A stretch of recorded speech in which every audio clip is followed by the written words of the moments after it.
Thank you. I will make a few comments. I won't take too much time. I would like to just reflect on a very simple statement. Can we localize energy systems when governance is centralized? And I guess the answer is obvious. And my way of thinking about it is that if you look at what's happening in India today, almost all decisions are being centralized. And this is following a pattern which is also global. Trade-related agreements are forcing countries to readjust sovereign laws and sovereign policies. And policies aren't anymore written in-house within the country, but are actually copy-paste operations which are translocated based on the need and convenience of transnational corporations. So if you can admit that this is how things are being shaped in terms of any policy, I don't think it's any different with energy policy. And in that sense, I feel the recent draft policy which has been put out, the National Resource Efficiency Policy, if you read through it, it will come across as a great management, a text of great, for managers. But as a policy, it's totally hollow, because a policy is not something which tells you and gives you guidelines and says, do this way, and this is how you end up getting that. A policy is a draft.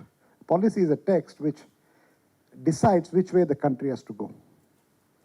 And in that sense, if you read the National Resource Efficiency Policy, it basically is saying, let's financialize resource. And the word efficiency used, quite often in that text. But in the end, what you actually understand when you read it is that they basically want our resources to be financialized so that there is profitability and it is market-oriented. And it does admit in the policy that half of India's land is degraded quite badly. We have major loss of soil and water. Of all the rain that falls, less than half actually gets percolated. Most of it runs off with the soil. We have lost most of our forests, though, Forest Survey of India wants us to believe it has increased. And if you step away from the statistics, the recent events that have unfolded, especially along the Western Ghats, year after year, basically tell us a simple story that, the dams are being filled up. The KRS dam, which is a major source of water for Bangalore, filled up very dramatically within a matter of 2 days. And it did not fill up with water. It filled up with the silt which was washed out from Wayanad and, the upper reaches, the Kodagu region and so on. Now, all this is fundamentally shifted our relationships with what we would call security, be it water or energy security. When I say water is not filled up the dams and it is silt, that means also the hydroelectric potential has dropped dramatically. But if you actually look at the text of governments and the kind of material that is coming out, they will not admit to it. And there is a lack of honesty in the way in which governments writes its texts. And I think that is something that should worry us a lot. Earlier this year, there was an excellent paper that Glenn Davis Stone, who is a professor from University of Louisiana and who has studied agricultural systems in India, he basically looked at the Green Revolution. Now, Mr. Raja said just now that the Green Revolution was an immense success. That's the kind of narrative, and he also said narratives are important. That's the narrative we have all grown up with. But what Glenn Davis Stone says is that if you actually go back and visit the historical data of Green Revolution, what you find is that food production really did not improve. Wheat production improved. One grain improved at the cost of displacing tens of other grains which people depended on. So the net result is that in the last 5-6 years, a lot of governments are running around and saying we are going to have the millet revolution. So we need to be very careful of what is the narrative, yes, because these narratives are projected based on a political philosophy, a political understanding of what is good for the politics of that time. And of all the politicians who have come and gone, I think one politician who stood out in terms of his honesty was Nehru, who in 1959 admitted that we are all suffering from the disease of gigantism. 1959, when he was speaking to the Bombay Engineers Club, he admitted this and said, for all the projects we have built, we will not be able to attend to the fundamental issues that confront us of poverty, of chronic persistent hunger, of increasing inequality. And if you see in subsequent decades, there was never ever an attention paid to that admission. So we just went bigger and bigger and bigger to the extent now, when the Prime Minister says that everyone will get drinking water in their house through a piped water supply, I wonder where is the energy system going to come from? Right? I mean, just think about it. It's very easy to state that. And in the same way, I also feel that we need to be very critical about these narratives when he says 175 gigawatts of solar energy India will produce. But if you look at the back end, what you find is that the banks are making the money. And this is where the big finance is. Our policies are getting financialized. They're not interested in solving the problem. They're interested in keeping the problem alive so that the financiers can they have financialized urban land. Now they have made profit. The return on investments were very high. For instance, the phenomenal growth of BlackRock as a corporation in India, not just across the world, is evidence enough of the fact that our policies are basically tuned to not allow us to have housing or better infrastructure in cities, but to make sure BlackRock actually maximizes its wealth. Now, BlackRock will easily shift to solar tomorrow, and if it doesn't find it viable, it will move to something else. It's an animal which has to continuously make profit, and it is growing in size and scale and influence, which is why the texts that are written into our policies are written by consultancies which are not even homegrown consultancies. And to me, that has been the most worrying aspect right from the point when, I remember when in the fast track policy that the power sector came up with Montek Singh Ahluwalia. If you actually go in and understand what was the basis on which Montek pitched the fast track policy, he says it will increase efficiency. It will bring down corruption. And a decade later, a friend of mine and I sat down and looked at what it actually did. It had increased corruption and brought down efficiency. Because many power plants which were built never generated power and folded up. So you created a model which kind of created a system, you created a model which gave an impression that the government is working, that power generation is increasing. Yes, installed capacity increased, but the access to power, electricity did not. It may have increased marginally, or it may seem relatively like, we have more access to energy today than we had 40 years ago. But the question is, has it actually translated into quality of life, which is desirable? Now, we are not asking these threaded questions. We are just, stuck with numbers. And I think, this is the problem when we actually look at these type of policy frameworks and say, what are we trying to achieve 20, 30 years from now?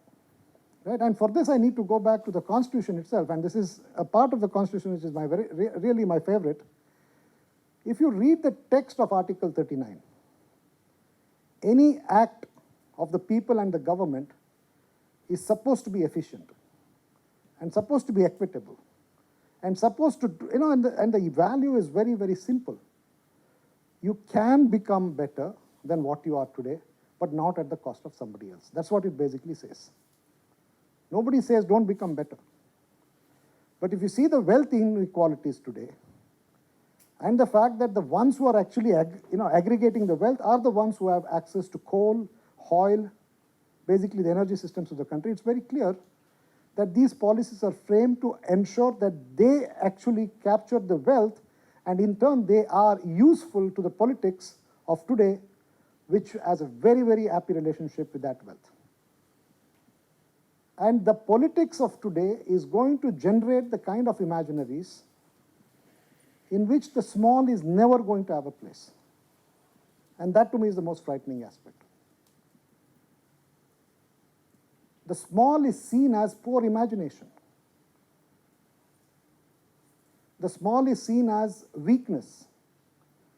And the small is seen as something, that doesn't stand up in the community of nations as progress.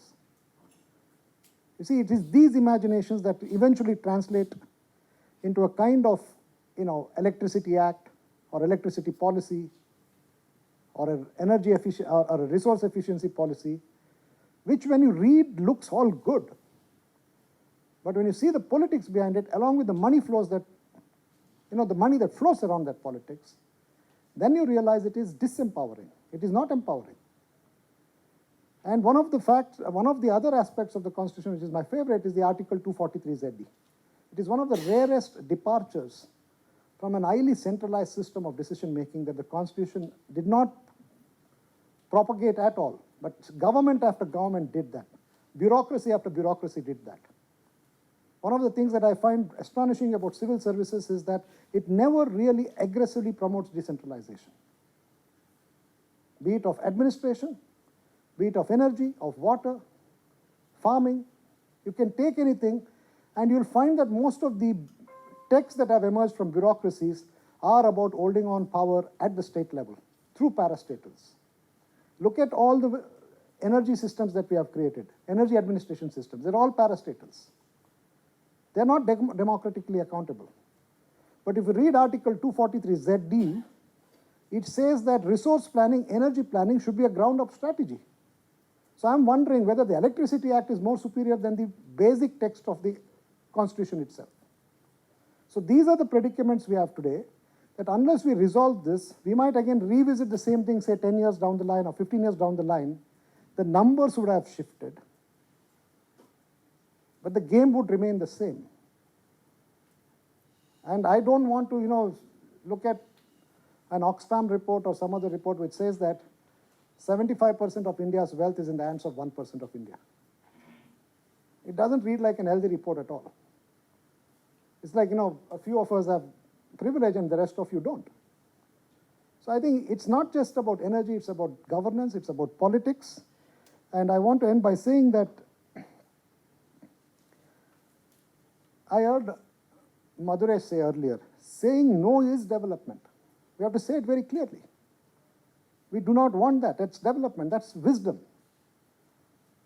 Just because something was written in the past does not bind us to say that that is acceptable for us today.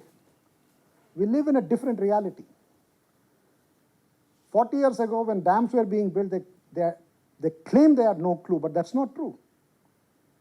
Because in the 1940s, Kumarappa actually had written extensively about the failure of dams that is impending. And in 1950s, Nehru admitted to it.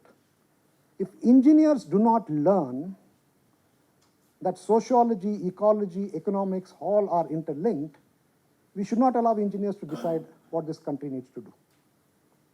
And to me, what has happened is an engineer's view is imposed on all of us, and then we grapple and try and make sense out of it. To me, that's a very dangerous situation.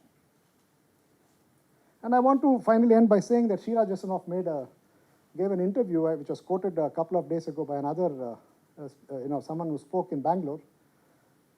And she says that scientists, engineers, people who are in the position of holding knowledge in decision making should be as accountable as politicians are. Politicians may have a mandate, but if we do not move towards a society where scientists are also accountable in a democratic sense, and that is the vision of Article 243ZD of the Constitution. It says that you may be a scientist, you may be a doctor, you may be an engineer, but your decision making is not superior to the people for who you decide. And that needs to be articulated and be part of the text of the imagination of the people. And we need to build society from that level.